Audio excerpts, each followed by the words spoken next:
Welcome to Ink and Evidence, where silence tells stories, and every clue brings us closer to the truth. From chilling crime cases to unsolved mysteries and secrets the world tried to forget, we uncover what lies beneath. If you dare to question, if you seek the truth, then you're exactly where you need to be. Tell us where you're watching this video from. Your feedback always inspires us. Stay tuned to solve the mystery, because the truth always leaves a trace. Let's begin today's story. The Secret of Greystone House. Chapter 1. The Letter Beneath the Rain at Greystone House. Rain had been falling over Greystone House since dusk, soft at first, then steady enough to turn the windows into dark mirrors. By 10 o'clock, the old mansion seemed less like a home than a secret listening to itself. Inspector Lucian Vale arrived beneath a black umbrella, his coat silvered with rain, his gloved hand resting lightly on the brass knocker. No servant came at once. Only the sound of water dripping from the roof and the faint ticking of a clock somewhere beyond the door answered him. At last, Mrs. Aldrin, the housekeeper, opened it. "You are expected, Inspector," she whispered. That Vale thought was a curious thing to say, because no one had sent for him until an hour ago. Inside, Greystone House smelled of damp stone, polished wood, and dying firelight. In the drawing room, 5 people waited in silence. Sir Edmund's niece Clara, pale and composed. Mr. Havelock, the family solicitor. Young Daniel Greaves, the secretary, Mrs. Aldrin. And Dr. Morris, who stood beside the hearth with rainwater still clinging to his hat. Sir Edmund Greystone lay upstairs, dead in his locked study. They said his heart had failed. But on the carpet beneath his desk, half hidden by the edge of a Persian rug, someone had found a torn envelope marked only with 3 words. Beneath the rain. The locked study. Sir Edmund's study looked exactly as a dead man's room should not look. It was too orderly. The fire had burned low without disturbance. The book stood straight. The decanter was stoppered. The great oak desk faced the window where rain trembled against the glass like nervous fingers. Sir Edmund sat in his chair, head lowered slightly, as though he had fallen asleep while reading. Yet there was no letter on the desk. Only the torn envelope, now resting in Inspector Vale's hand. "The door was locked from within?" he asked. Daniel Greaves nodded. "I broke it open with Mr. Havelock." Sir Edmund had not answered for nearly 20 minutes. "And the window?" "Fastened." Vale crossed to it. Outside, the terrace stones shone black beneath the rain. Below the sill, ivy clung to the wall, wet and restless. "Sir Edmund received a letter tonight," Vale said. No one answered. He looked at them one by one. Clara's eyes lowered. Havelock adjusted his spectacles. Daniel swallowed. Mrs. Aldrin stood rigid near the door. Dr. Morris watched the corpse, not the living. "A letter," Vale continued softly, "that frightened him enough to lock himself away. Yet it is gone." The house seemed to settle around them. Then from somewhere below came the faint sound of a door closing. The silence in the hallway. They searched the downstairs rooms by candlelight. The rain made every corridor feel occupied. It tapped on skylights, breathed in chimneys, whispered behind curtains.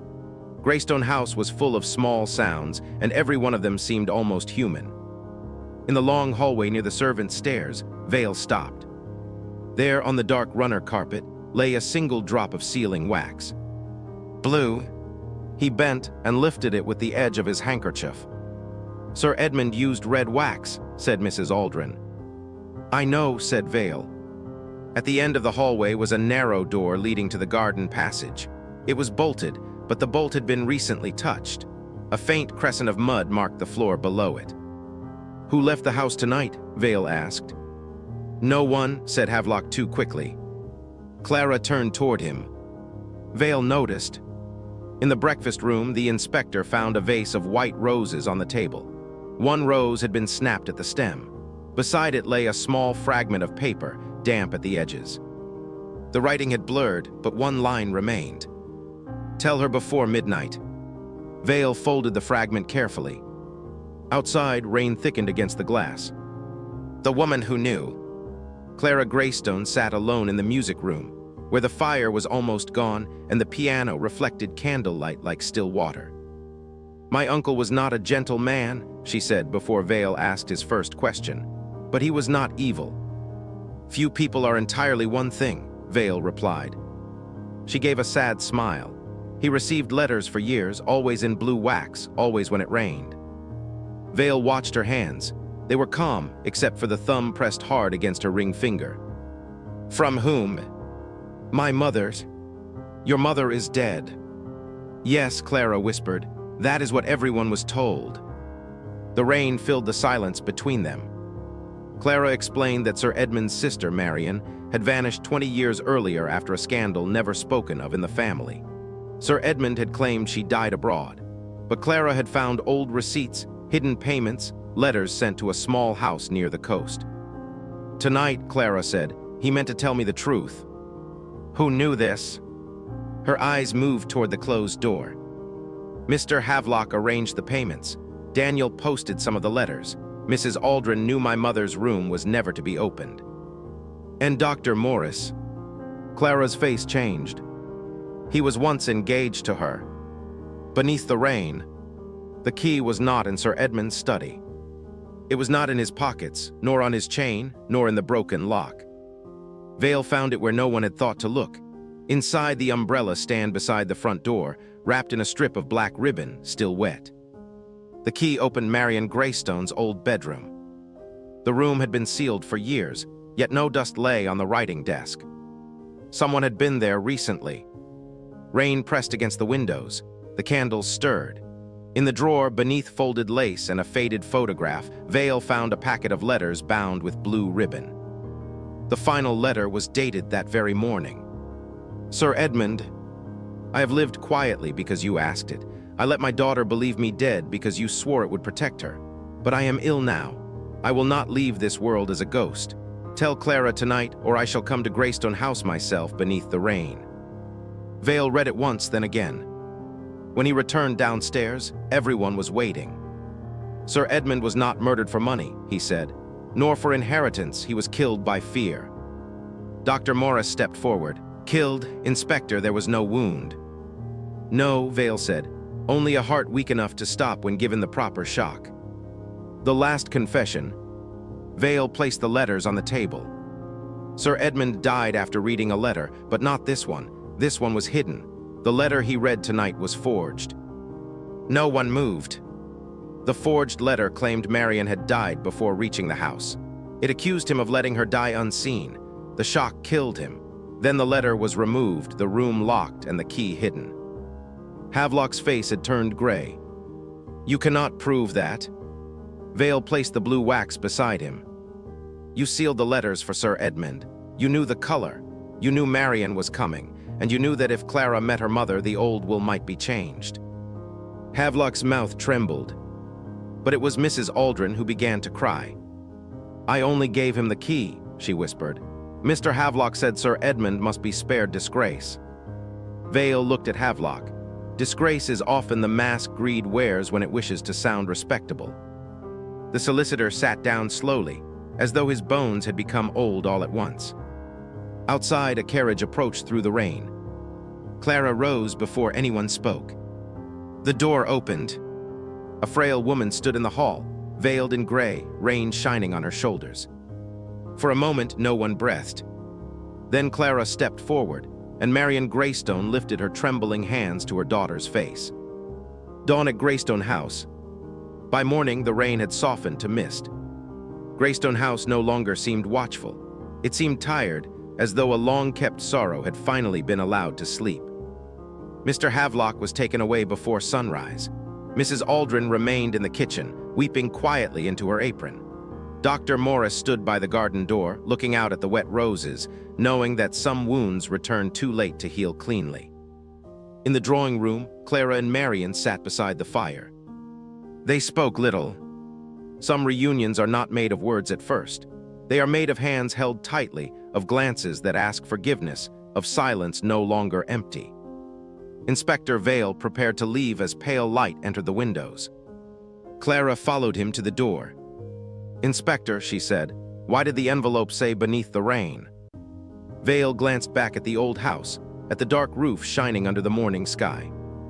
"Because some truths do not arrive in sunlight," he said gently. "They wait for weather that can hide their footsteps." Then he opened his umbrella and walked down the gravel path, while behind him Greystone House stood quiet at last, washed clean by the rain. Chapter 2. Candlelight in the Hall of Silent Portraits. The first candle went out at 9 minutes past 11. It happened without wind, without sound, and without anyone near enough to touch it. One moment, the flame trembled in its silver holder beneath the portrait of Lady Amabel Wren, and the next, it vanished, leaving only a thin blue thread of smoke rising toward the painted faces above. In Renfield Manor, silence had always been treated like an heirloom. It lived in the carpets, in the velvet curtains, in the long oak staircase that climbed into darkness. But on that winter night, the silence seemed to have learned how to listen. Inspector Lucian Vale stood at the entrance of the portrait hall, removing his gloves slowly. Snow whispered against the tall windows. Beyond the glass, the gardens lay pale and breathless under moonlight. Inside, 23 family portraits watched from the walls, their faces warmed by candlelight and shadow. At the far end of the hall, Lord Arthur Wren sat dead in a carved chair beneath his own unfinished portrait. His head was bowed, one hand rested on the armrest, the other held a burnt match. Beside him stood his family: Evelyn Wren, his widowed sister; Miles Wren, his anxious nephew; Miss Rosalie Hart, the painter; Mr. Corvin, the family solicitor; and old Brindle, the butler, whose face looked as gray as the ashes in the hearth. "No one heard a cry?" Vale asked. "No one," Evelyn replied. "And the hall was locked." "From inside," said Brindle, "as it always is after supper." Vale looked down the long chamber, where the candles burned before every portrait except one. Lady Amabel S. There, beneath the extinguished candle, the inspector noticed a small pool of melted wax shaped almost like a tear. The portrait that would not burn. Lord Arthur had commissioned his portrait only 3 weeks earlier. Miss Rosalie Hart had painted him in evening dress, one hand on a book, the other resting near a sealed letter on the table. The letter, Vale observed, had not yet been completed in the painting. It was only a pale rectangle waiting for detail. "He wanted the portrait finished before Christmas," Rosalie said softly. "He said certain things must be preserved before they were lost." "What things?" Vale asked. She hesitated. "Guilt, perhaps." The word moved through the hall like a draft. Miles Wren gave a nervous laugh. "My uncle enjoyed dramatics, that is all." Vale turned toward him. "And yet he is dead beneath a portrait that accuses him of nothing, while a candle beneath Lady Amabel has gone out by itself." At the name, Evelyn closed her eyes. Lady Amabel had been Lord Arthur's wife. She had died 15 years earlier, falling from the east balcony during a masked winter ball. The official record called it an accident. The family never spoke of it. Vale approached her portrait. She was painted in ivory satin, one hand holding a black fan, her eyes calm yet strangely awake. Beneath the frame, a brass plate carried her name, but the inspector saw that the plate was not quite straight. He touched it gently. Something clicked behind the wall. The hidden compartment. Brindle gasped as a narrow panel opened beneath Lady Amabel's portrait. Inside lay a velvet pouch, a broken fan rib, and a small diary tied with dark ribbon. Evelyn took a step back, as though the past itself had reached out from the wall. Vale opened the diary near the candlelight. The final entries were brief, written in an elegant hand that grew more hurried with every line. "Arthur has discovered the letters. He says honor matters more than truth. If I disappear, look to the portraits. They see what the living refuse to say." Vale read the line twice. "Letters?" he asked. Mr. Corvin cleared his throat. Lady Amabel had formed an attachment before her marriage. Lord Arthur believed she intended to leave him. "And did she?" Evelyn whispered, "No. She was going to tell him the child she carried was his." The hall seemed to grow colder. Miles turned sharply. "Child." Evelyn looked at him, her face filled with a sorrow too old to hide. "You were raised as my son, but Amabel was your mother." The young man stared at her, then at the portrait, as if searching for his own face in the painted eyes. Vale closed the diary. Lord Arthur meant to reveal this tonight, he said. Someone wished that truth to remain buried. The match in the dead man's hand. In the chair beside Lord Arthur's body, Vale found no wound, no spilled poison, no sign of struggle. Yet the match in his fingers puzzled him. It had burned down nearly to the skin. He was lighting a candle, Rosalie said. No, Vale replied. He was trying to see something. He lowered himself beside the chair and followed the dead man's final line of sight. Across the hall opposite his unfinished portrait hung a dark painting of the first Lord Wren. Its varnish had blackened with age. At first, nothing seemed unusual. Then, as Vale held a candle lower, faint scratches appeared across the frame. Fresh scratches. Behind the frame, he discovered a strip of paper wedged into the wood. It contained only 4 words. The wrong heir inherits. Miles sank into a chair. Corvin's expression did not change, but his fingers tightened around his cane. Vale noticed. You drew Lord Arthur's new will, the inspector asked. I prepared a draft, Corvin said, naming Miles as heir. Naturally. Not naturally, Vale said, legally. The solicitor's eyes flickered. Outside, snow brushed the windows like soft fingertips, and somewhere deep in the house, a clock began to strike midnight. The man beneath the candlelight. Vale requested that every candle in the hall be extinguished, except the one beneath Lady Amable. Brindle obeyed with trembling hands. Darkness gathered slowly around the portraits until only her painted face remained lit. In that dim glow, the hall changed. Shadows deepened. The dead man's chair became a black shape. The unfinished portrait seemed almost alive. Vale stood in the center of the room. Lord Arthur discovered that Miles was his son, he said. More than that, he discovered someone else had known for years and had profited from the lie. He looked at Corvin. You managed the estate. If Miles were acknowledged as Lord Arthur's legitimate heir, your false accounts would be examined before the inheritance passed. You needed Lord Arthur dead before he signed the new will. Corvin smiled faintly. In a locked hall. Not locked to you, Vale said. You knew the old mechanism behind Lady Amable's portrait. You used it to enter from the service passage. You startled Lord Arthur while he was reading the paper you planted. His heart was weak, but you were not certain death had come quickly enough. Vale lifted the burnt match. So you held his fingers around this to suggest he had been alive and alone after the door was locked. But you forgot one thing. The inspector pointed to the extinguished candle. The candle beneath Lady Amable did not go out by ghostly hand. It went out because the hidden panel opened inward, drawing air through the narrow passage. Only someone using that passage could have killed the flame. Corvin's smile disappeared. For a moment, all the painted faces seemed to lean closer. Then Brindle spoke, barely above a whisper. I heard the panel close. I thought it was the house settling. Corvin turned toward the door, but Miles rose before him. No, the young man said quietly. And that quiet word stopped him more completely than any shout could have done. Mourning among the silent portraits. By dawn, the snow had ended. A pale winter light entered the portrait hall, gentle and gray, touching every face along the walls. Lord Arthur's body had been taken away. Mr. Corvin had confessed before sunrise, not from remorse, but from the exhaustion of a man whose lies had finally become too heavy to carry. Evelyn sat beneath Lady Amable's portrait, holding Miles's hand. Neither of them spoke much. There would be time later for grief, for anger, for the tender difficulty of beginning again with a truth that had waited 15 years in candlelight and dust. Miss Rosalie Hart stood before the unfinished portrait of Lord Arthur. What shall I do with it? She asked. Vale considered the painted face, proud, tired, unfinished. Leave the letter blank, he said.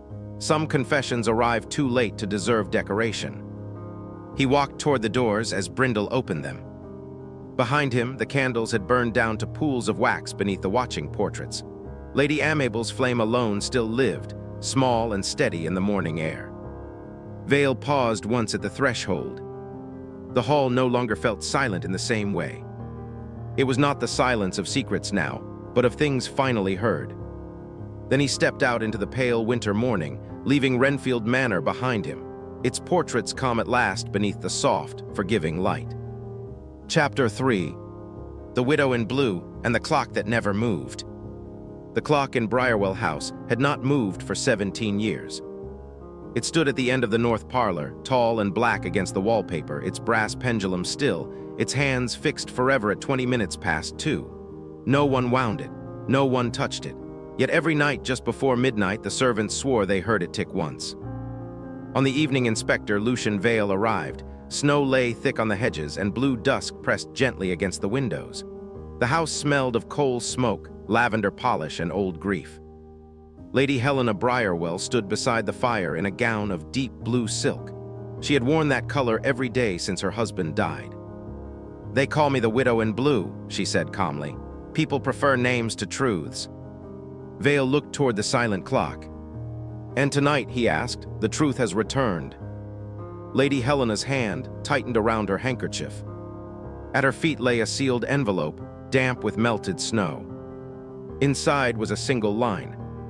"When the clock moves, the dead will speak." The room at 20 past 2.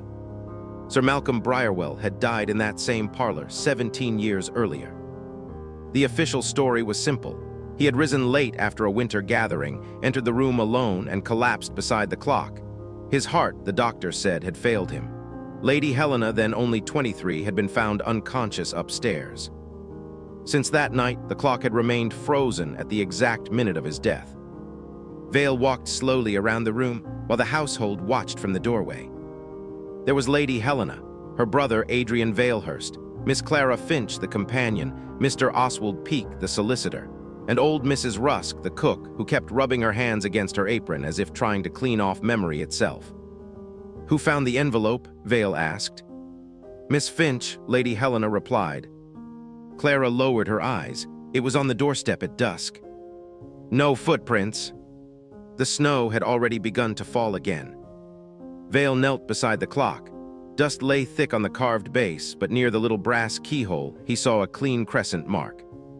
Someone had touched it recently. He leaned closer. Inside the glass door, caught beneath the motionless pendulum, was a thread of blue silk. Not old, not faded. Fresh. The woman who wore blue.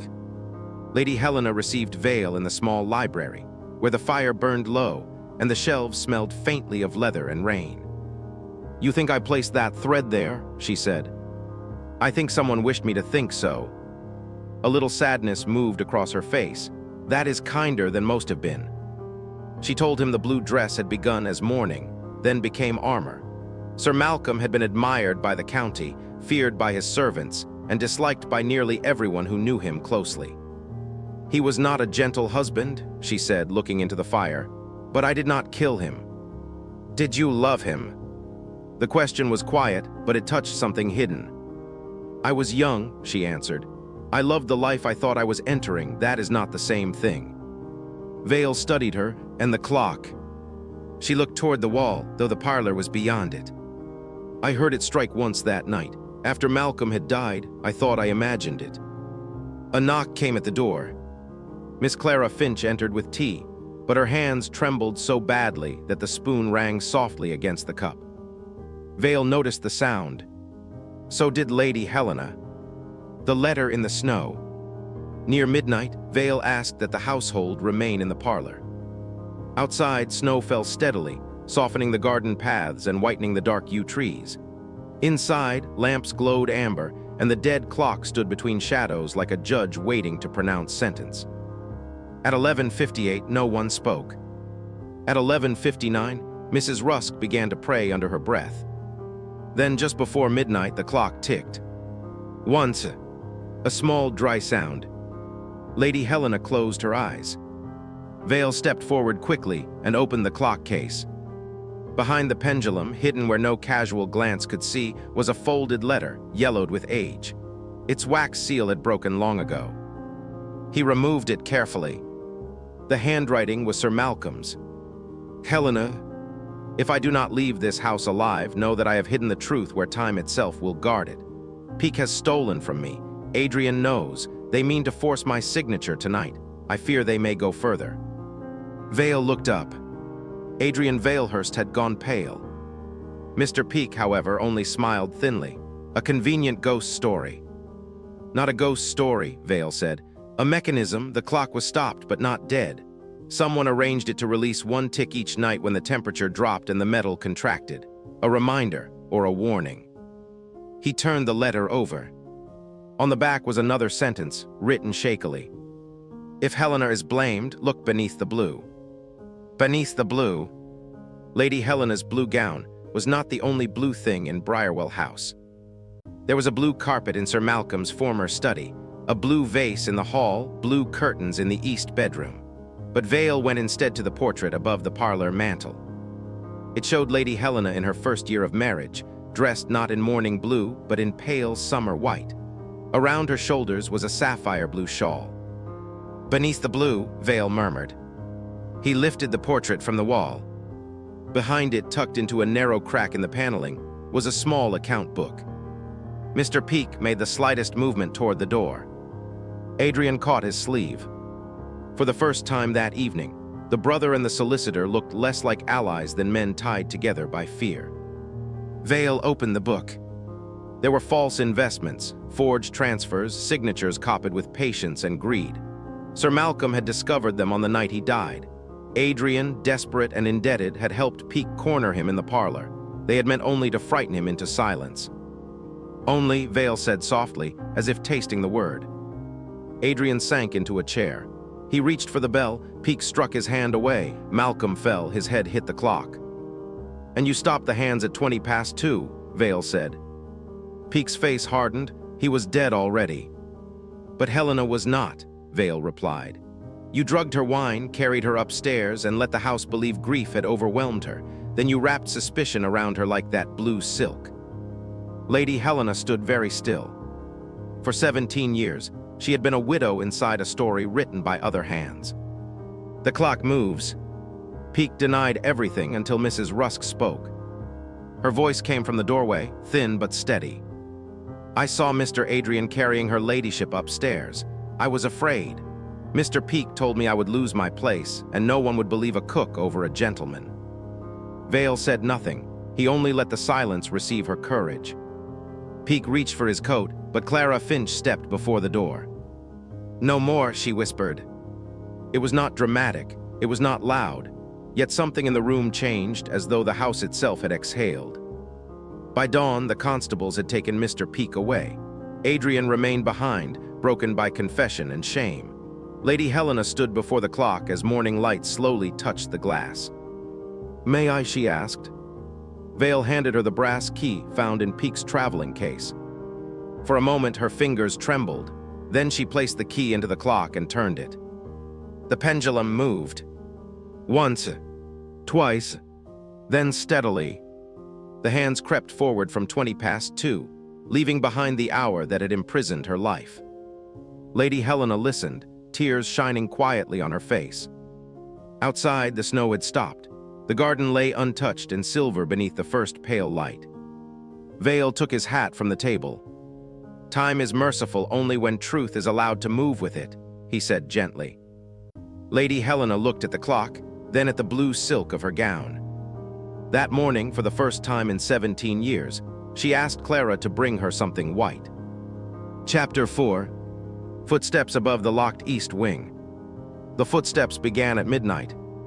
They moved slowly above the locked east wing of Ashbourne Hall, crossing the ceiling with a patient, deliberate rhythm, as though someone invisible were walking from room to room in the dark. No one had entered that wing for 12 years. The doors were chained. The windows were shuttered. The family said the rooms had been sealed after Lady Beatrice Ashbourne fell ill there and died before dawn, leaving behind only a locked jewel box and a name she whispered once before her last breath. Edmund. On the night Inspector Lucian Vale arrived, snow lay thick upon the drive, and the house glowed faintly behind its tall windows like a lantern set deep inside winter. Sir Rowland Ashbourne met him in the entrance hall, his face pale in the firelight. You heard them yourself? Vale asked. Sir Rowland nodded. Every night this week, always above the east wing, always at midnight. Behind him stood the household, Miss Elinor Ashbourne, his quiet daughter, Mr. Harrow, the family solicitor, Mrs. Bell, the housekeeper, and Dr. Fenwick, whose expression was too carefully composed.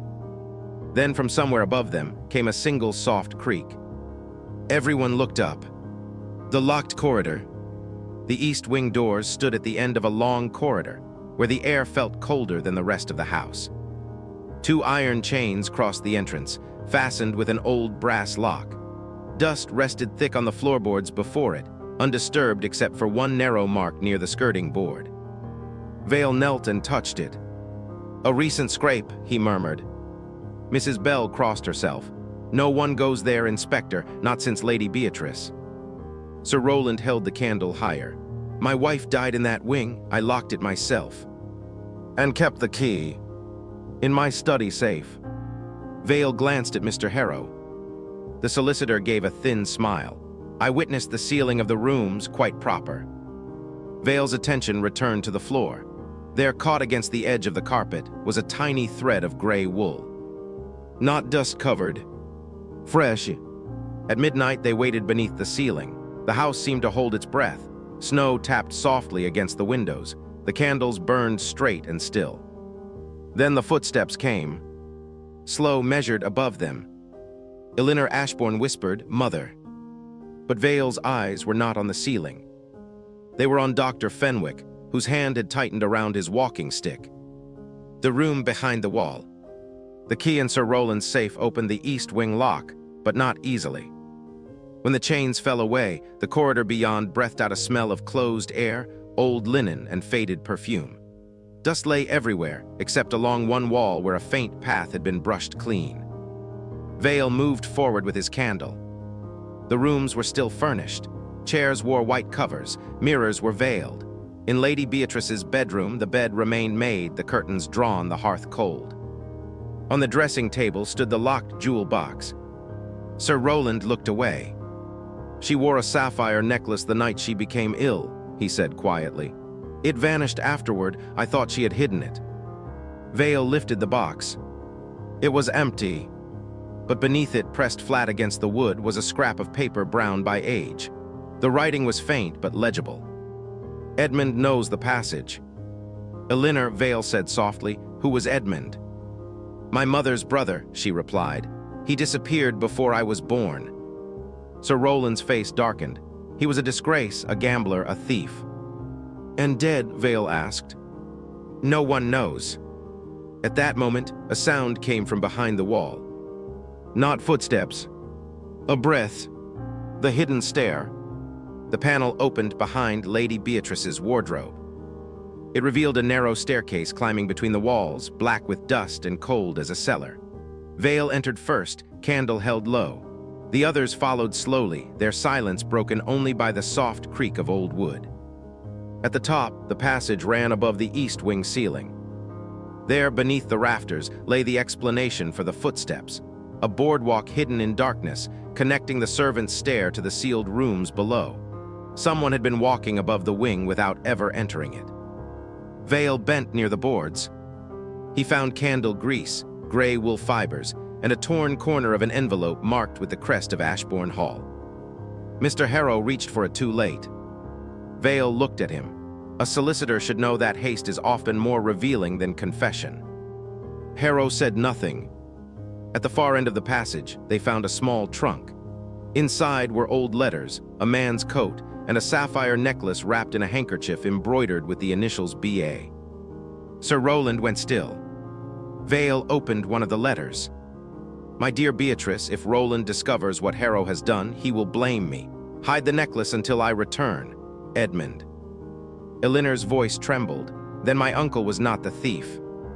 "No," Vale said, "he was the witness." The name before dawn.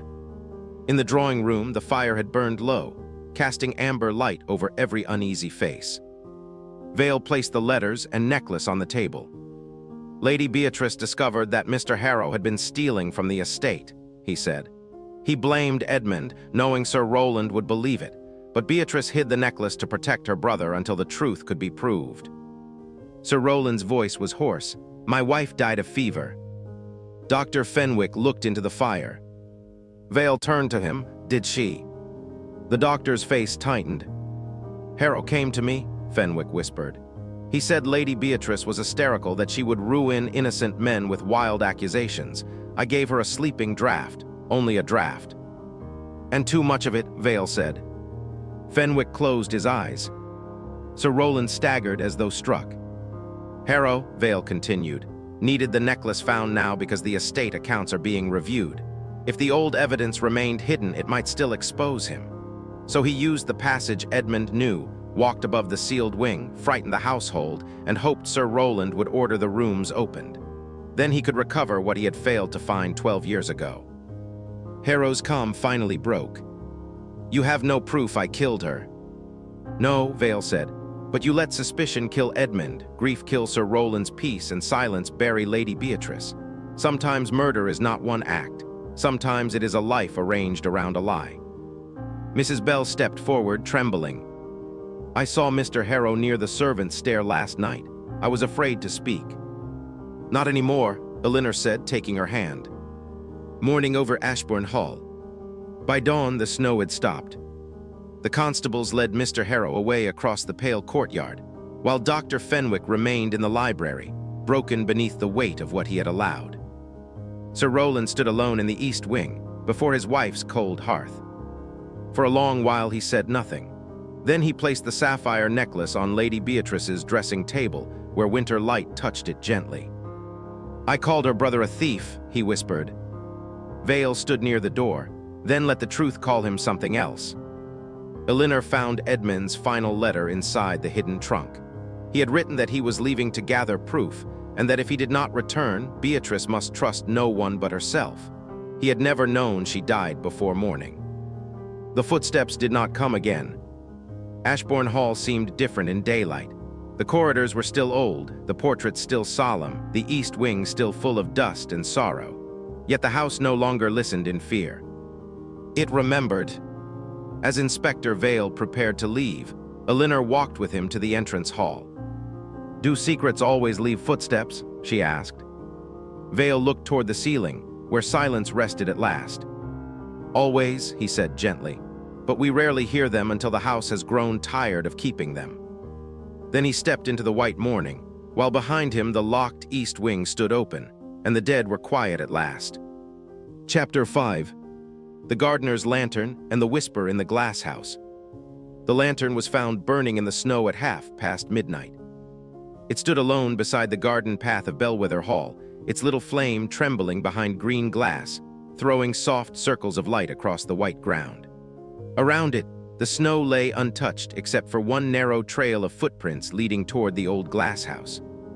But the gardener, Mr. Elias Thorne, was nowhere to be seen. Inspector Lucian Vale arrived before dawn, when the sky was still dark and the house slept uneasily behind frosted windows. The air smelled of pine smoke, frozen earth, and the faint sweetness of winter roses kept alive under glass. Lady Bellwether met him in the entrance hall, wrapped in a gray shawl. They heard a whisper, she said. Who did? My daughter and the maid. Vale removed his gloves slowly. From where? Lady Bellwether looked toward the garden doors. From inside the glass house, though it has been locked since Mr. Thorne disappeared. Behind her stood Miss Ada Bellwether, pale and watchful, Mr. Felix Crane, the estate agent, Mrs. Nettle, the housekeeper, and young Tom, the gardener's apprentice, whose boots were still wet with snow. Outside, the lantern continued to burn. Its flame, Vale noticed, was steady now, as though it had been waiting for him. The path through the snow. The footprints began at the potting shed and ended at the glass house door. They were Elias Thorne's boots. Tom identified them at once, pointing to the uneven left heel. He limped when the cold came, the boy whispered. Old injury, sir. Vale studied the snow carefully. There was something too neat about the trail. Each step was placed with patient care and none returned. Did Mr. Thorne often work at night? Vale asked. Only when frost threatened the rare plants, Lady Bellwether replied. And last night, no frost was expected. The glass house stood at the edge of the walled garden, its iron ribs black against the snow, its panes clouded with moisture from within. A heavy chain fastened the door. The lock was old but recently polished where fingers had touched it. Mrs. Nettle produced the key with trembling hands. When Vale opened the door, warm, damp air breathed out, scented with soil, leaves, and something sharper beneath. Inside, the plants crowded close. Ferns bowed under beads of water. Orange trees shimmered faintly. Somewhere above, drops fell from the glass roof in slow, measured taps. There was no body, only a smear of mud near the orchids, and on the stone floor beside it, a torn piece of blue paper. The whisper in the glass. They heard it just after sunrise. A thin whisper moved through the glass house, while everyone stood still among the plants. Not words exactly, more a breath shaped into sound. Ada Bellwether caught her mother's arm. Tom crossed himself. Mr. Crane laughed too quickly. "Pipes," he said. "Old heating pipes, nothing more." Vale said nothing. He walked between the benches, listening. The whisper came again, faint and trembling from the far end where the grapevines climbed the wall. "Elia's." This time everyone heard it. Lady Bellwether turned white. Vale found the source behind a cracked pane near the heating flue. Wind passed through the small break, touched the hollow iron pipe and made the sound. Not a ghost, not a message. But someone had arranged it.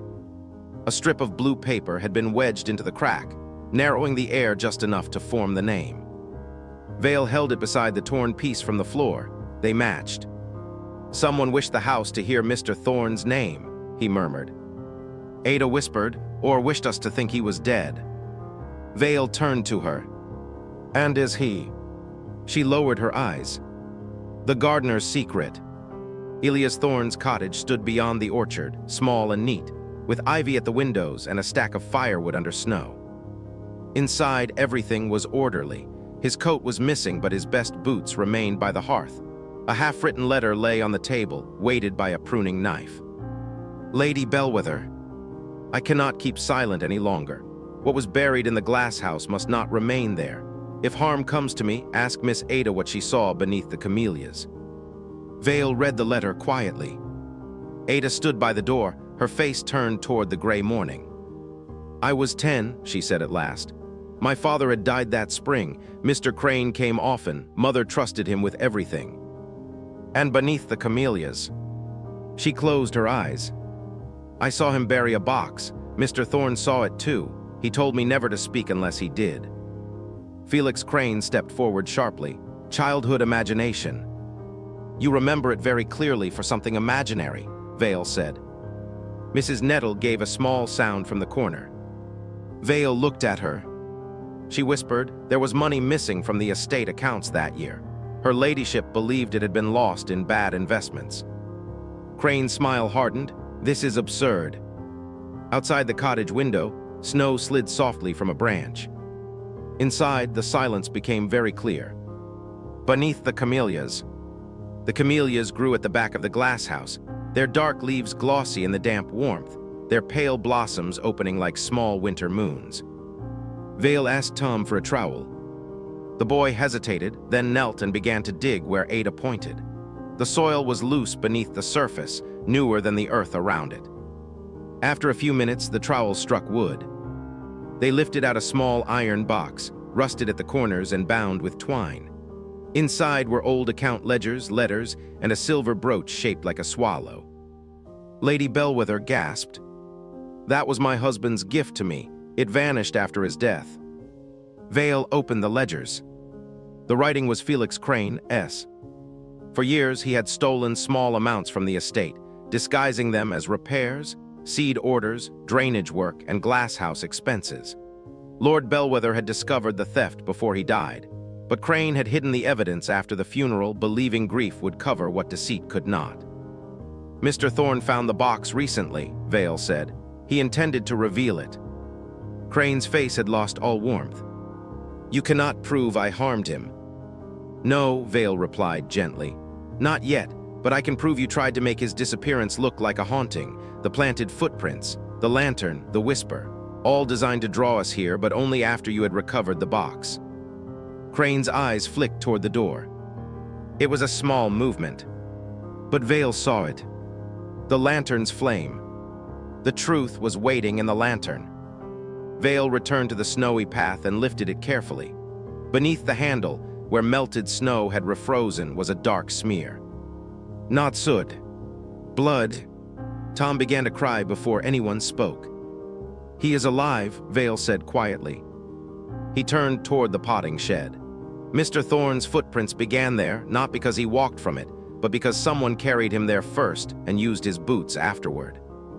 They found Elias Thorne beneath sacks of peat in the far corner of the shed. He was cold, bruised, and barely conscious, but breathing. A wound darkened his temple. Lady Bellwether covered her mouth. Tom dropped to his knees beside him. When Elias opened his eyes, his voice was weak but clear. "Crane," he whispered. No one moved. Crane ran then, but only as far as the garden gate, where the snow was deep and the constables from the village road were already arriving.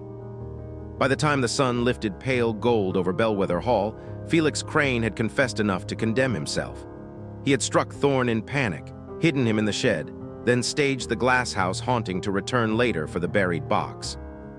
Morning in the glass house. Elias Thorne survived. By late morning, he lay warm beneath blankets in the servants' room, while Tom sat beside him, refusing to leave. Lady Bellwether stood at the foot of the bed and took the old gardener's hand with a tenderness that made Mrs. Nettle turn away to hide her tears. In the glass house, the cracked pane had been removed. Without it, the whisper was gone. Ada stood among the camellias, watching sunlight gather on the leaves. "I should have spoken years ago," she said. Vale stood beside her. Children often carry what adults are too frightened to name. She looked down at the flowers and houses. "Houses keep what we bury," he said. "Gardens do too." Outside, the snow had begun to melt from the paths. The gardener's lantern, cleaned and newly lit, hung once more by the glass house door. Its flame glowed softly in the winter light, no longer a warning, no longer a lure, but a small, steady promise. Inspector Vale took his leave as bells from the village church drifted over the white fields. Behind him, Bellwether Hall stood quiet beneath the morning sky, and in the glass house, where secrets had whispered through broken glass, the camellias bloomed in peace. Chapter 6. Midnight tea missing keys, and the name no one spoke. The tea was poured at midnight. It stood untouched on a silver tray in the morning room of Ravensmere Lodge, 5 porcelain cups cooling beneath the soft glow of the lamps. Outside, snow fell in slow, weightless silence, gathering on the window ledges and covering the garden paths until the world beyond the glass seemed erased. Inspector Lucian Vale arrived just after 1, his coat dusted white, his expression calm beneath the brim of his hat. Mrs. Alder, the housekeeper, met him at the door with trembling hands. "It is not the body that frightens us, Inspector," she whispered. "It is the keys."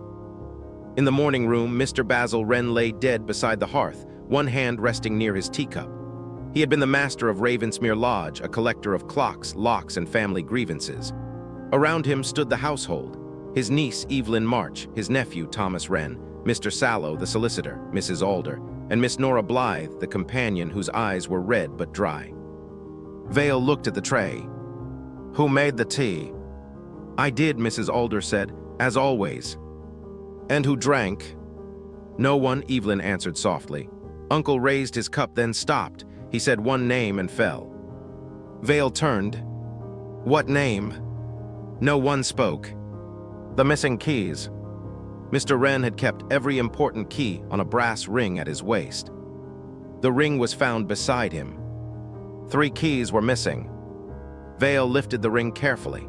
There were pale gaps where the missing keys had rubbed the metal clean over years of use.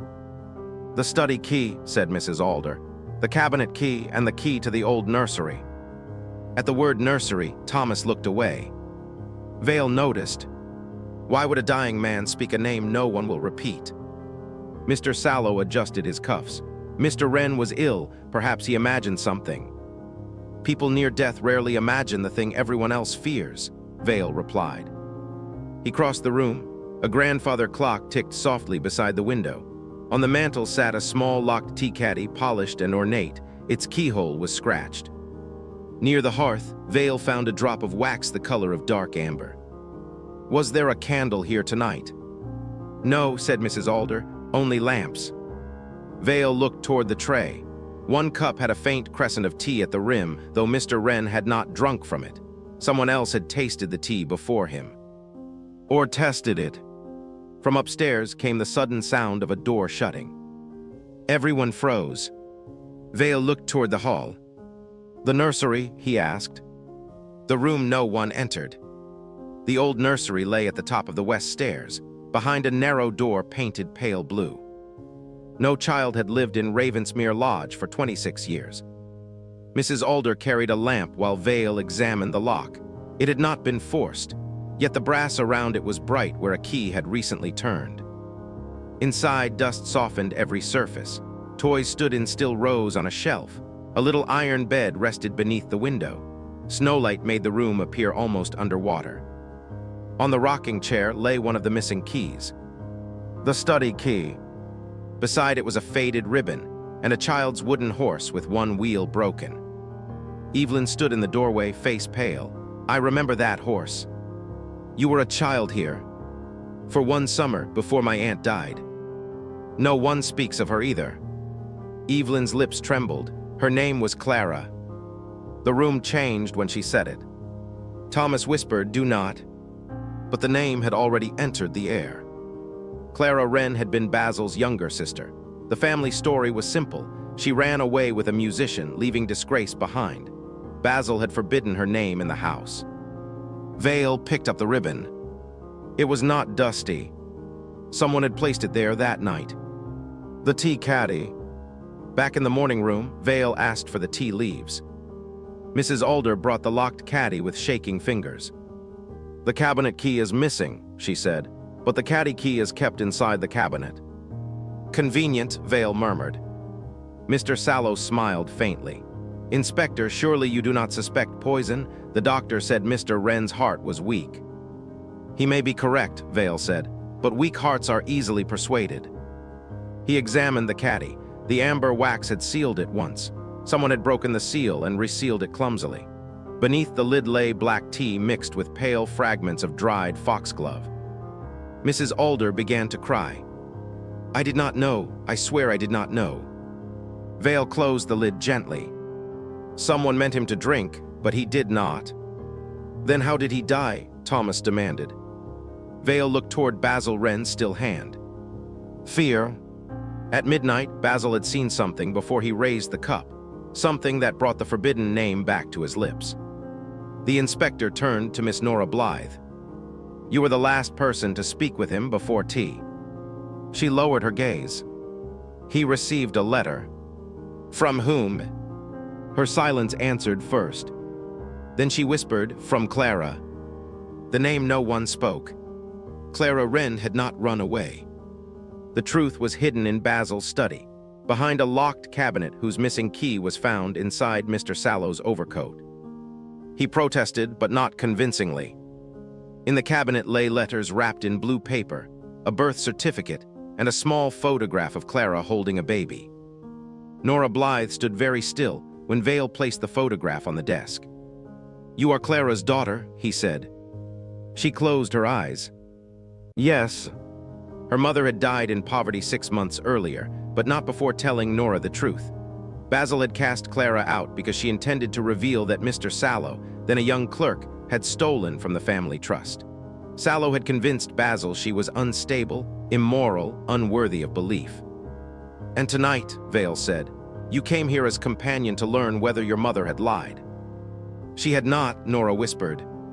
Mr. Sallow's face hardened. "This is nonsense." Vale opened the oldest letter.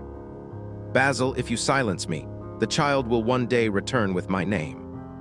There it was. Clara, the name Mr. Wren had spoken before falling dead. The last cup. Vale gathered them in the morning room before dawn. The lamps had burned low. Snow tapped softly at the glass. The tea on the tray had gone cold, and the 5 cups waited like witnesses.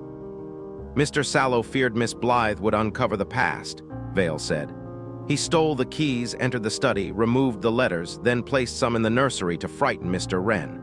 He poisoned the tea to finish what fear began.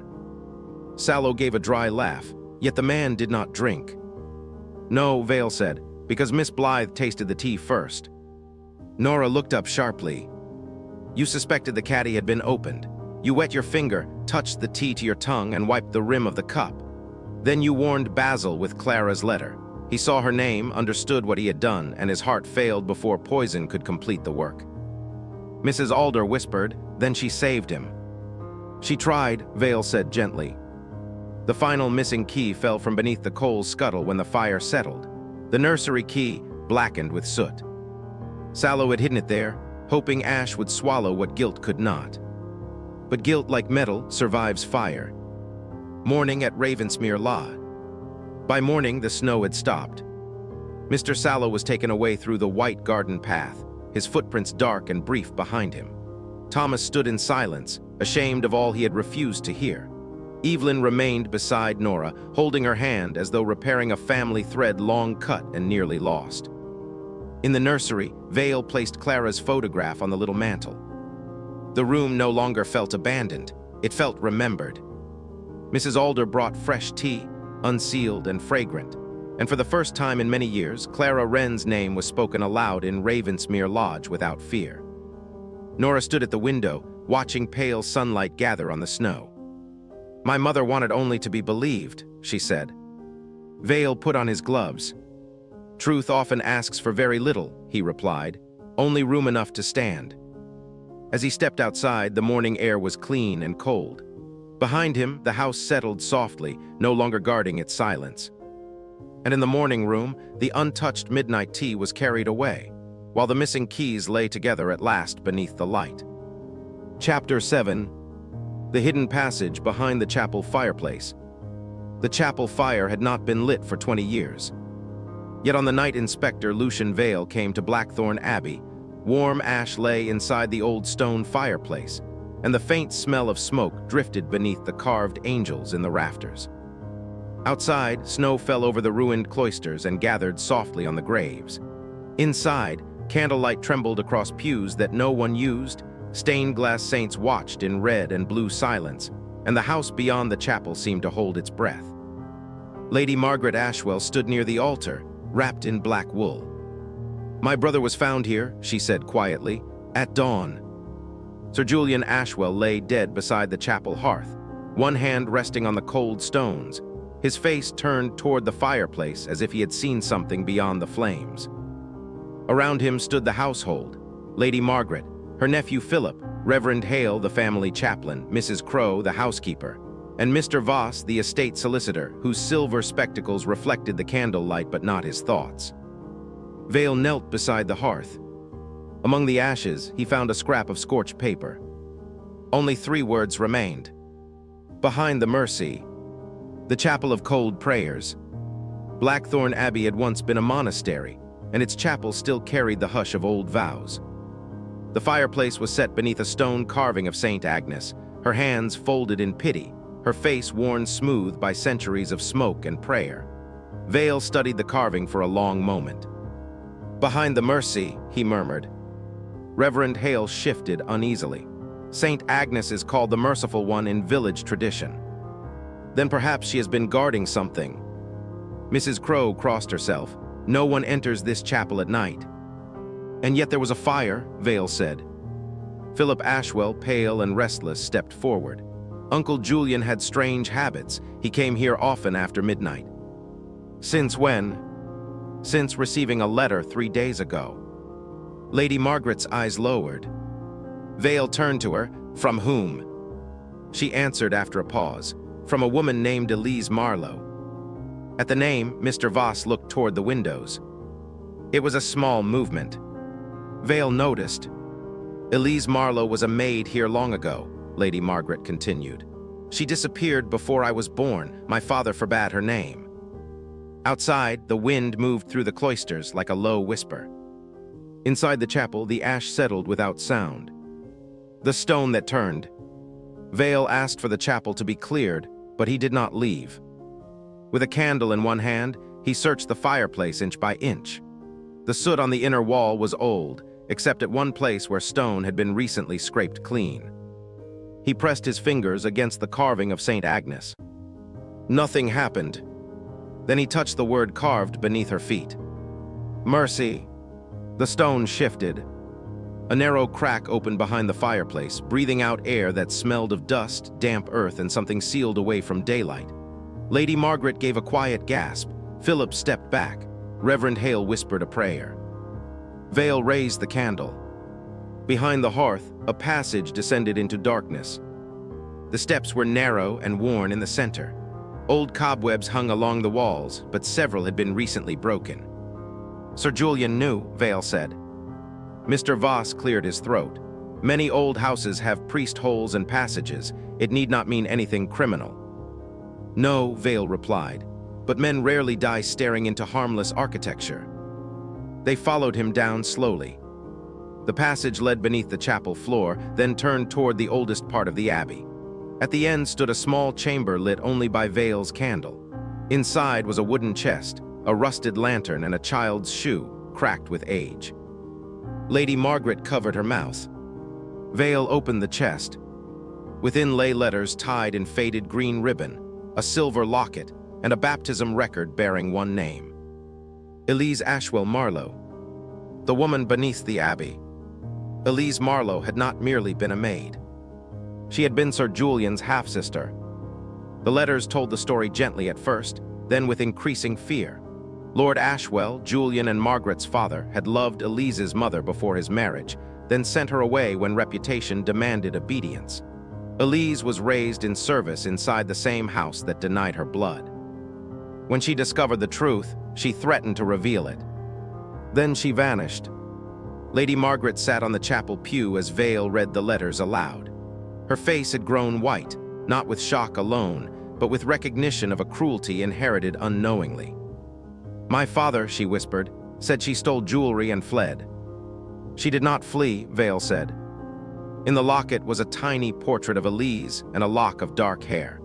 Behind the portrait was a folded note in Sir Julian's handwriting, dated only 2 days before his death.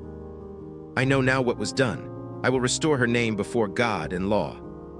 Philip looked confused. Restore her name, but why would Uncle Julian care after all these years? "Because Elise had a child," Vale said. The chapel became utterly still. Reverend Hale turned his face away. Vale looked at him. "You knew?" The chaplain's voice trembled. "I found part of the record in the parish archive. I told Sir Julian. I thought truth would bring peace." "And instead," Vale said softly, "it brought fear." The solicitor's silence. Mr. Voss had served the Ashwell estate for 30 years. His office stood near the library, a narrow room smelling of ink, leather, and old rain. Vale searched it while snow tapped gently at the window.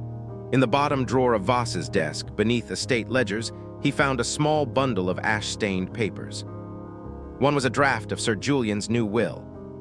It named Philip Ashwell as heir, only if no living descendant of Elise Marlowe could be found.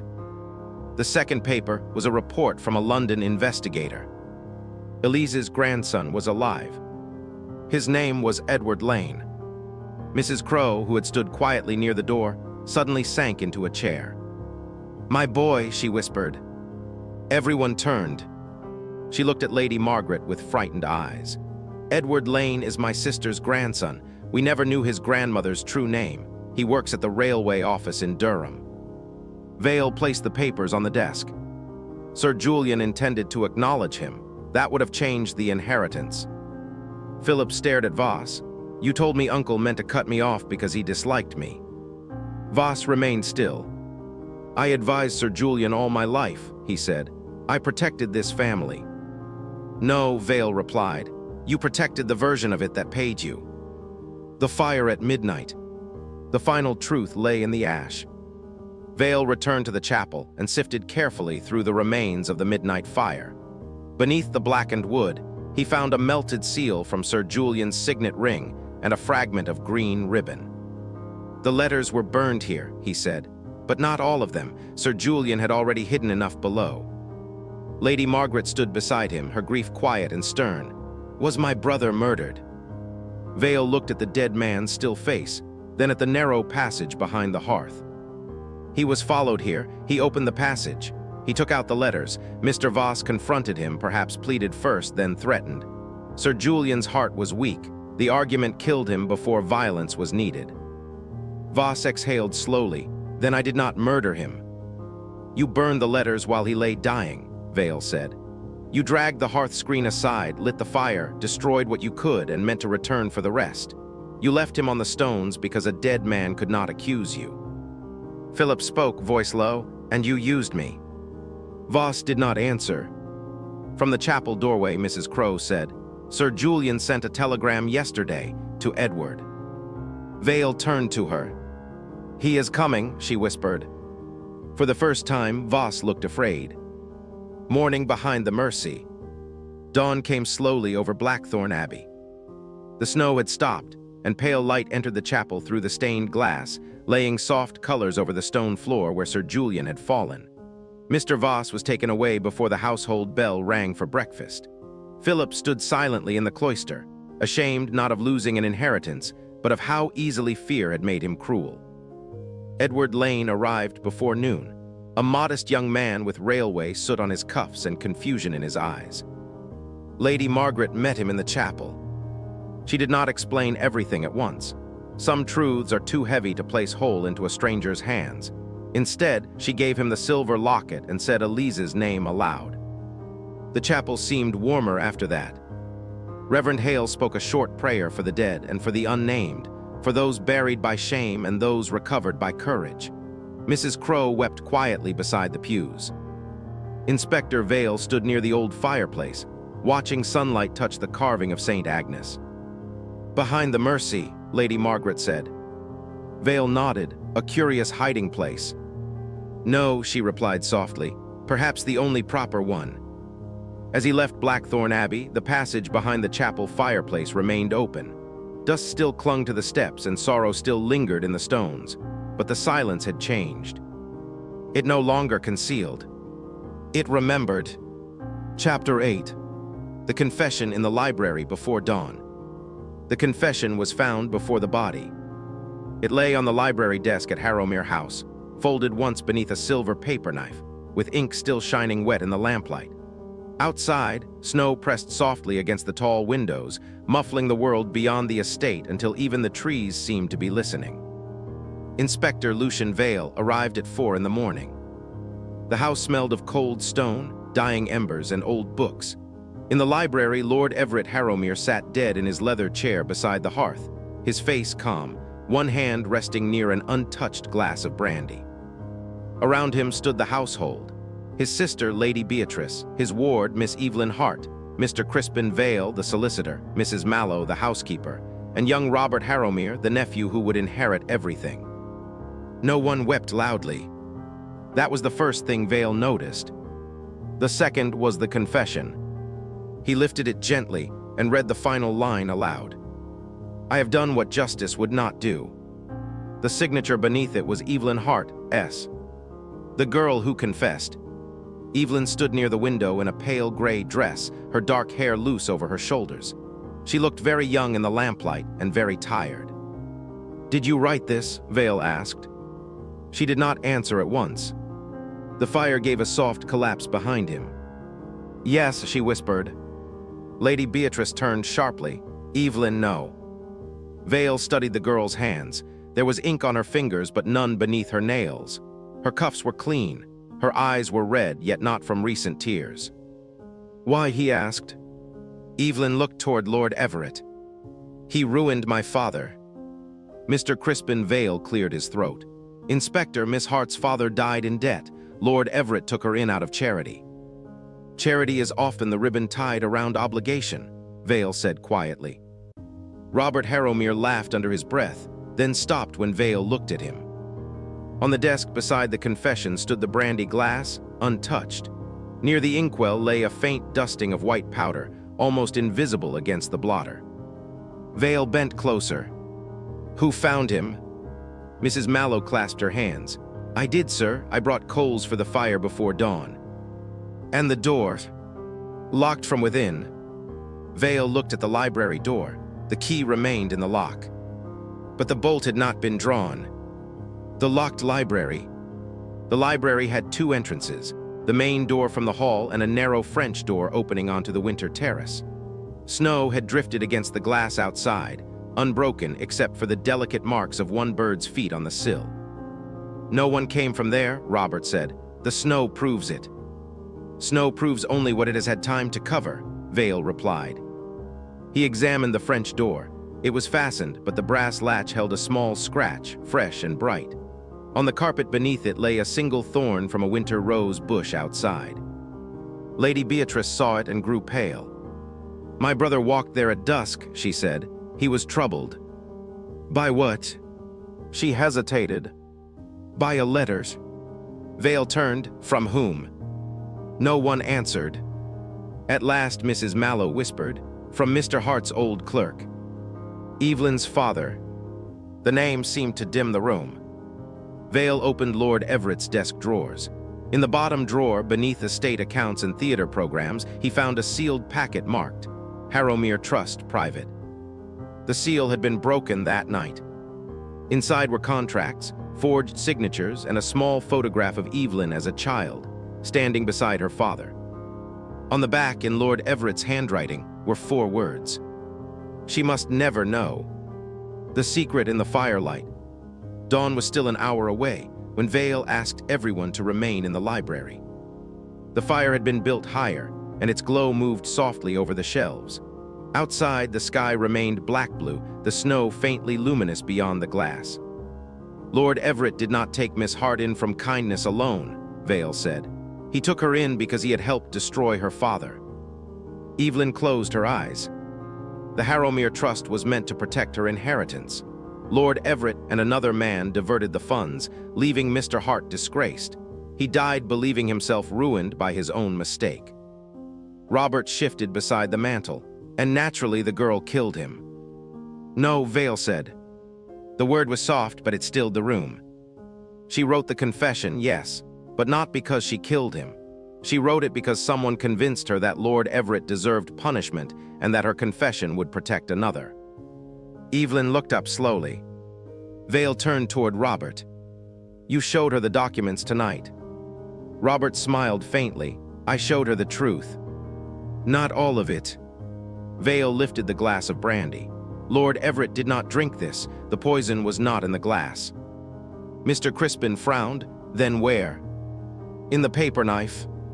Mrs. Mallow gasped. Vale held it toward the firelight. A fine dust of powdered aconite remained on the handle. Lord Everett had a habit of rubbing his lips while reading. Someone who knew him well placed the poison where his own hand would carry it to his mouth. The nephew by the hearth. Robert's face remained composed, but the color had left it. You cannot prove I touched it. I can prove you entered by the terrace, Vale replied. The rose thorn on the carpet, the scratch on the latch, and the melted snow near your boot heel. You came before the snow thickened, while Lord Everett was reading the papers you had arranged for him to find. Robert's eyes flickered toward the hearth. Vale followed the glance. Among the ashes, half-burned but not destroyed, lay a torn envelope. Mrs. Mallow brought the tongs. Vale unfolded what remained. Only the address survived. To Mr. Robert Harrowmere. Vale looked at him. The old clerk wrote not to Lord Everett, but to you. He knew your father had also shared in the theft. If Lord Everett corrected the trust, your inheritance would vanish. Robert's jaw tightened. Lady Beatrice whispered, Everett meant to restore the money. Yes, Vale said. Too late for Mr. Hart, perhaps, but not too late for Evelyn. Evelyn pressed a hand to her mouth. Robert stepped away from the mantel. He would have ruined us. No, Vale said. He would have named what had already ruined you. The silence after that was deep and cold. Then Evelyn spoke. He told me if I confessed, the scandal would end with me. He said my father would be avenged. Vale's gaze did not leave Robert. And so he tried to use your grief as the final lock on his crime. Before dawn, Robert confessed before the first light touched the windows. Not dramatically, not with tears, only with the flat exhaustion of a man who had mistaken inheritance for survival and silence for safety. The constables took him through the side hall, where the snow outside had begun to pale from black to silver. Lady Beatrice stood motionless until the door closed, then sat beside her brother's empty chair and covered her face. Evelyn remained by the desk. The confession still lay there, but Vale placed it into the fire. She watched the paper curl, darken, and become ash. I wrote it, she whispered. Yes, he said, but it was not the truth. Sometimes I wanted him dead. Vale looked toward Lord Everett's still face. Wanting justice is not murder. Let no guilty man teach you otherwise. The library grew quiet around them. Books rose on every side, holding old voices, old errors, old attempts at dignity. The clock on the mantel ticked steadily toward morning. Mrs. Mallow brought fresh tea, though no one had asked.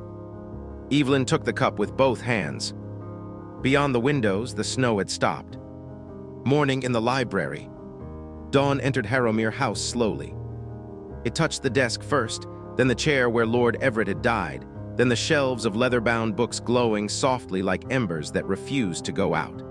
The library no longer felt like a room of accusation. It felt like a place where something painful had finally been spoken aloud.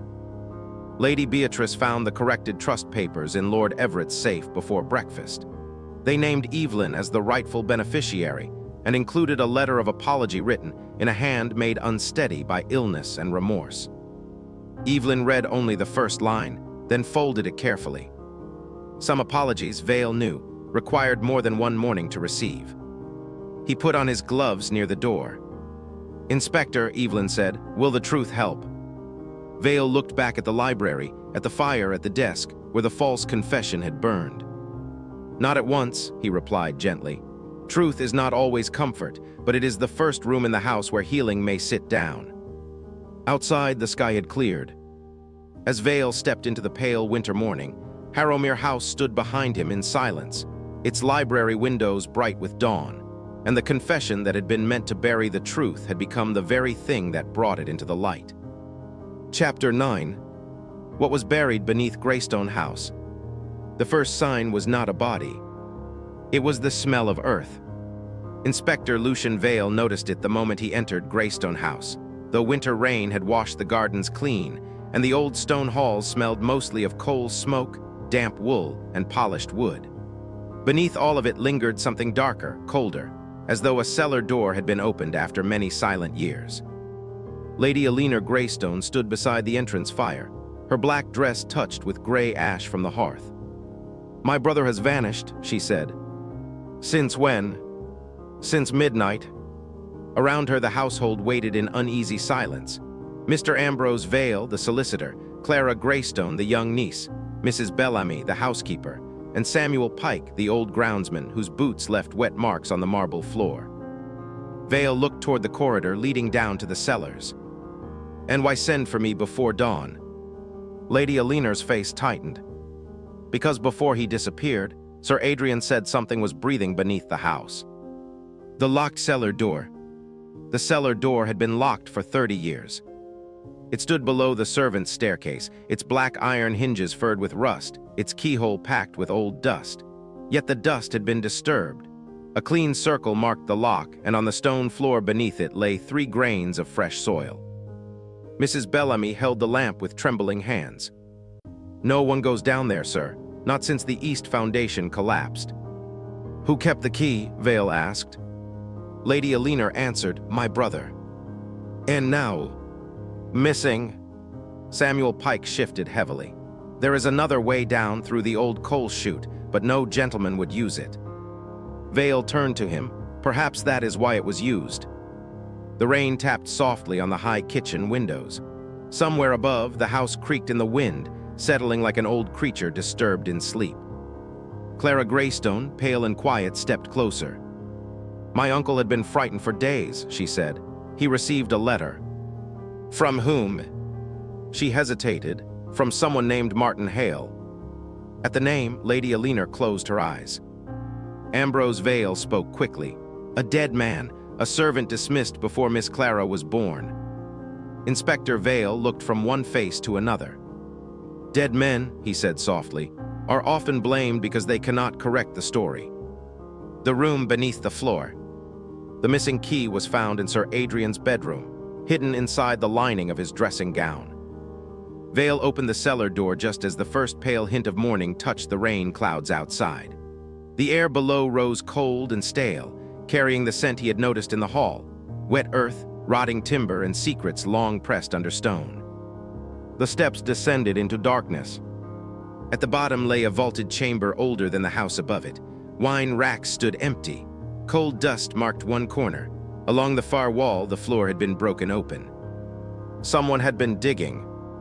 Beside the shallow pit lay Sir Adrian Greystone's walking stick, cracked near the silver handle. Clara gasped. Vale knelt by the disturbed earth. The digging was recent, but beneath it showed older work, stones arranged carefully, not naturally. A burial of some kind, deliberate and hidden. Samuel Pike whispered, "God forgive us." Vale raised his lamp. "Us." The old groundsman lowered his eyes. Before he could answer, Mrs. Bellamy cried out. From the darkness behind the wine racks came a faint sound. A breath. The man in the dark. Sir Adrian Greystone was alive. They found him behind a fallen stack of timber, half conscious, his temple bruised, his hands cold with cellar dust. He had not been buried, though someone had meant him never to climb those stairs again. When Dr. Fenwick arrived from the village, Sir Adrian opened his eyes only once. "Martin," he whispered. Then, after a long silence, "Not dead."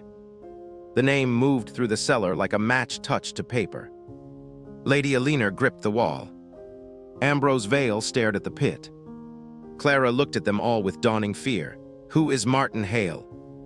No one answered. Inspector Vale stepped toward the broken earth. "Then perhaps we shall ask what he left behind." They dug carefully. Beneath 2 flat stones, wrapped in oilcloth and sealed inside a tin box, lay a bundle of letters, a small brass locket, and a child's birth record browned with age. Vale opened the locket first. Inside was a portrait of a young woman and a curl of fair hair. On the back was engraved one name: Evelyn Greystone Hale. Lady Alina gave a quiet sob. Clara whispered, "Greystone."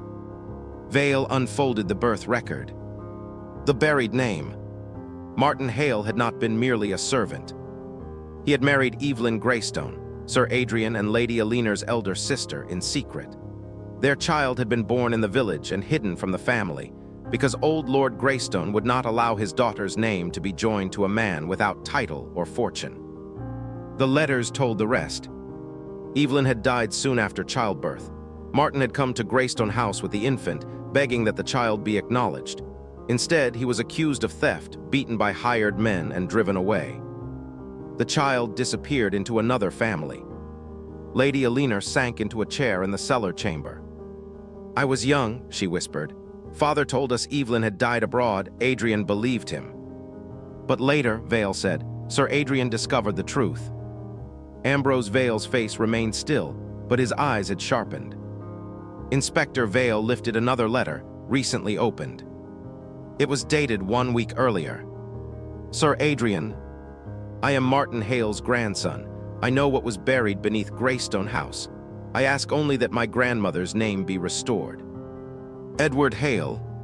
Clara's voice trembled. "Where is he?" "That," Vale said, turning to Ambrose, "is the question someone here hoped we would not ask." The solicitor's account. Ambrose Vale had managed the Greystone estate for 22 years. His office smelled of ink, dry paper, and the faint lavender soap he used too generously. Inspector Vale searched it while the household waited in the corridor. In the locked lower drawer, he found a torn envelope addressed to Edward Hale at a lodging house in Briarford. Beneath it lay estate ledgers and a draft agreement offering Edward money in exchange for silence. The agreement was unsigned. "He refused," Clara said quietly from the doorway. "Yes," Vale replied, and Sir Adrian chose differently. He opened the newest ledger. If Evelyn's marriage was acknowledged, her descendants might hold a claim to part of the Greystone Trust. More importantly, the old theft accusation against Martin Hale would be exposed as false. Ambrose entered behind them. "Family scandals are not crimes, Inspector." "No," Vale said, "but striking Sir Adrian and leaving him beneath the house may be." The solicitor smiled thinly. "You have no proof." Vale looked at his spotless boots. "Not on your shoes, you are too careful for that." Then he placed the cracked silver handle of Sir Adrian's walking stick on the desk. But when Sir Adrian struck back, he caught something. Caught in the broken edge was a small thread of black wool, matching Ambrose's coat. The house remembers. The truth came not from Ambrose, but from Samuel Pike.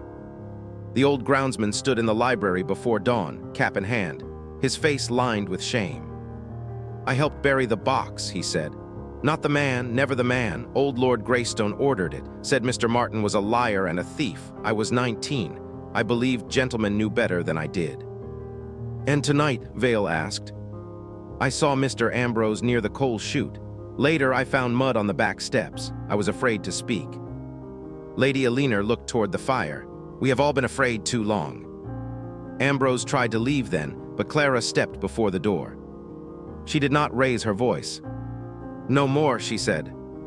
Outside, rain softened against the windows, and somewhere above them Sir Adrian stirred in his sickbed, living witness to a crime that had failed. Ambrose confessed only when the constables found Edward Hale locked in the old gardener's shed, drugged but alive. He had come to meet Sir Adrian, and Ambrose had silenced them both, hoping to recover the buried papers and keep the estate untouched. But Greystone House had kept its own account. Mourning above the buried earth. By morning, the rain had stopped. Mist rested over the lawns, and the old house stood pale and solemn beneath a clearing sky. Sir Adrian slept under Dr. Fenwick's care. Edward Hale, weak but steady, was brought inside and seated beside the library fire. Lady Alina placed the brass locket in his hand. "This belonged to your grandmother," she said. Edward looked down at it for a long time. "My grandfather said the house had swallowed her name." Clara sat beside him. "Then we shall give it back." Inspector Vale stood near the window, watching light gather over the wet garden paths. Below them, the cellar door had been left open. Workmen would come later to repair the broken floor, but Vale knew some openings should not be closed too quickly. Air must pass through places where truth has been buried. Lady Alina asked quietly, "Can a house be forgiven?" Vale put on his gloves. "A house has no guilt," he replied. "Only memory. It is the living who must decide what to do with what remains." As he walked down the front steps, morning sunlight touched the stones of Greystone House for the first time that day. Behind him, beneath its floors, the earth lay open. And what had been buried, there was no longer a secret, but a name returned to the Lig. Chapter 10. Snowfall over the empty windows of Greystone House. Snow began falling over Greystone House at dusk. By midnight, every window had turned pale and blind, reflecting nothing but the slow descent of white against black glass. The house stood at the edge of the moor like a memory too proud to fade, its chimneys cold, its upper rooms unlit, its long corridors filled with the quiet smell of dust, wax, and winter stone. Inspector Lucian Vale arrived beneath a sky without stars. Lady Alina Greystone met him in the entrance hall, wrapped in a dark shawl, her face drawn by sleeplessness. "It is happening again," she said. Vale removed his gloves. "What is?" She looked toward the staircase. The empty windows. Lights appear in rooms no one has entered for years. Behind her stood Clara Greystone, her young niece, Mr. Ambrose Vale, the family solicitor, Mrs. Bellamy, the housekeeper, and Samuel Pike, the old groundsman who would not look toward the upper floor. Outside, snow brushed softly against the panes. Then high above them, in the abandoned west wing, a single window glowed. Just for a moment. Then darkness returned. The room without footprints. The west wing had been closed since Lady Miriam Greystone died there 23 years earlier. Its corridor smelled of shut doors and old lavender. Dust lay thick across the floorboards, untouched except where Inspector Vale's boots now pressed a careful path through it. The family followed behind him with lamps raised, breathing quietly in the cold. "No one has entered?" Vale asked. "No one," said Lady Alina. "The wing was sealed after Miriam's death." And yet a light appeared in her room. Clara whispered, "I saw it last night too." Lady Miriam's bedroom stood at the corridor's end. The lock opened stiffly. Inside, the air was bitterly cold. White sheets covered the furniture like sleeping figures. The window overlooked the snow-filled garden, and beneath it the floor was clean. "Too clean." Vale knelt. "A square of dust has been recently wiped away," he said. Mrs. Bellamy crossed herself. "There was a lamp there once." On the sill, Vale found a smear of soot. On the floor below, a single blackened matchstick had fallen between two boards. Ambrose Vale spoke calmly. "Perhaps one of the servants is playing at ghosts." The inspector looked at him. "Ghosts are often invented by practical men." Outside, snow continued to fall, covering the garden paths before morning could question them. The woman in the window. At 2 o'clock, Clara screamed. They found her in the lower gallery, staring upward through the tall stairwell window. Across the courtyard in Lady Miriam's room, a figure stood behind the glass. A woman's, only for an instant. Her face pale, her hair dark against the candlelit room, her hand lifted as though pressing against the pane. Then the light vanished. Lady Alina whispered, "Miriam." Samuel Pike dropped his lantern. It did not break, but its flame shuddered wildly on the floor. Vale did not run. He watched the dark window for several seconds, then turned toward the back staircase. By the time they reached the west wing, the room was empty. But the air smelled faintly of smoke and wet wool. Vale moved to the window. On the inside of the glass, someone had drawn a word with a sooty finger. "Forgive." Clara began to cry softly. Lady Alina stood very still. "My sister used that word in her last letter," she said. "What letters?"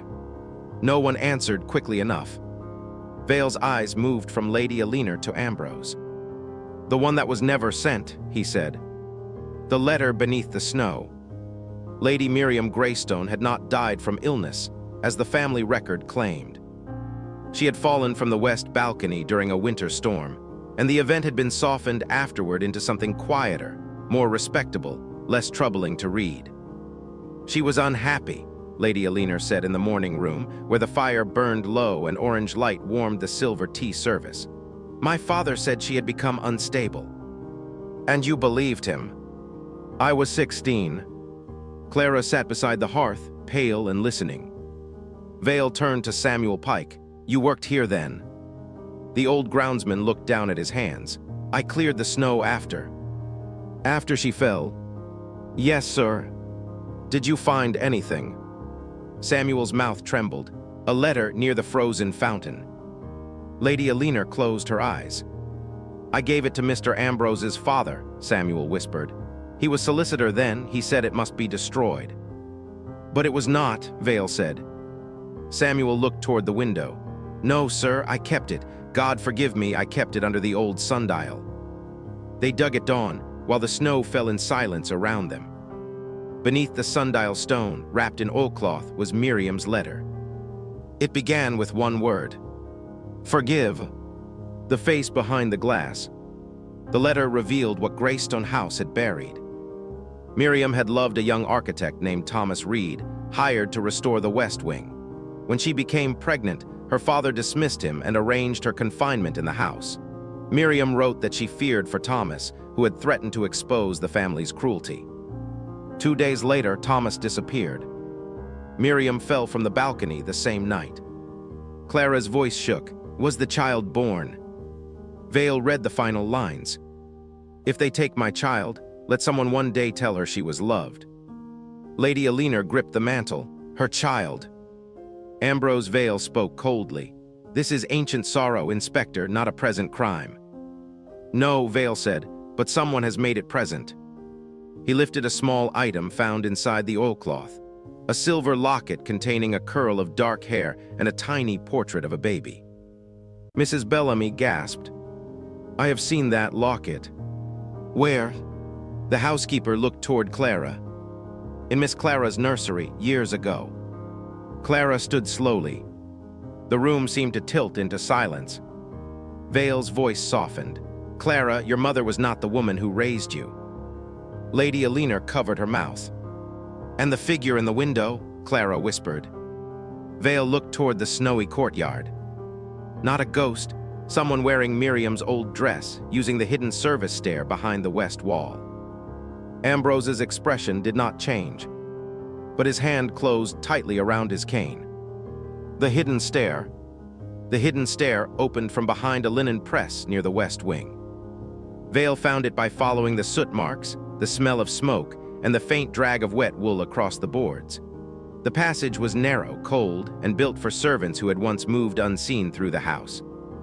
At its lower end lay a small room behind the pantry wall. Inside were a candle lantern, Miriam's blue-gray dress, and a bundle of recent letters addressed to Clara. They were signed Thomas Reed. Clara stared. "He is alive." Vale opened one carefully. "My child, I have searched for years. They told me Miriam died without issue. I was warned away, threatened, ruined, but now I know you live." Lady Alina turned on Ambrose. "You intercepted these." Ambrose smiled sadly. "I protected the family." "No," Vale said. "You protected the fortune. If Clara is Miriam's daughter, then the trust changes. Thomas Reed's testimony would expose what your father helped conceal and what you continued." Samuel Pike stepped forward.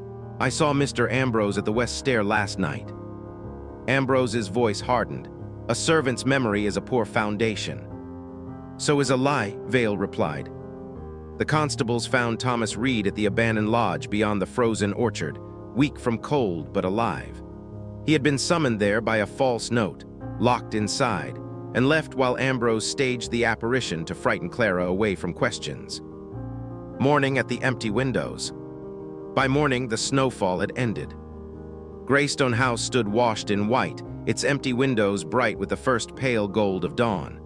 The west wing had been opened, its covers lifted, its cold hearth prepared for fire. Thomas Reed was brought into the morning room wrapped in blankets. His hair had silvered, his face was worn by years of searching, but when Clara entered, he rose as though youth had returned to him for one impossible second. Neither spoke at first. Then Clara touched the silver locket at her throat, and Thomas began to weep. Lady Alina stood nearby, tears quiet on her face. "I did not know," she whispered. "No," Vale said gently, "but now you do." Ambrose was taken away before the church bells rang. Samuel Pike remained in the hall, looking smaller than before, yet somehow less burdened. Clara walked with Inspector Vale to the door. "Why did he write forgive?" she asked, holding Miriam's letter. Vale looked back at the west wing windows, no longer empty now, but filled with morning light. "Because some people ask forgiveness not for guilt," he said, "but for leaving the truth unfinished." Outside, the snow lay smooth across the grounds. Inspector Vale stepped into the cold, bright morning, while behind him Greystone House, once blind with empty windows, opened its eyes to the day.